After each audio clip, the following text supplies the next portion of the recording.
365 days కాసే చిక్కుడు అండి. క్రీపర్ వెరైటీ ఇది, బుష్ వెరైటీ కాదు. చాలామందికి పాత వాళ్ళకి తెలుసు. నేను సీడ్స్ చాలామందికి ఇచ్చాను. ఇవి నేను సమ్మర్లో వేసాను సీడ్స్.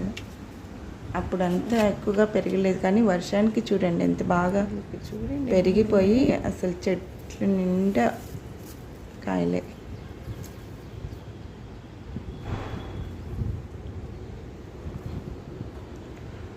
చాలా మంచి వెరైటీ ఇది. ఇయర్ అంతా కూడా కాస్తూనే ఉంటుంది.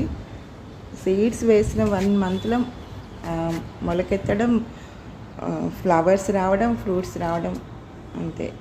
1 మంత్ తర్వాత ఇంకా చిక్కుడు తెంపుకోవాల్సింది. అంత బాగా అంత ఫాస్ట్ గ్రోత్ ఉంటుంది ఇది. ఒక్క సీడ్ 3-4 సీడ్స్ వేస్తే సరిపోతుంది మనకి. అంత బాగా పెరుగుతుందండి. మనం ఇచ్చే పాటింగ్ మిక్స్, ఫర్టిలైజర్స్ కూడా చిక్కుడికి అంత అవసరం లేదు కదా.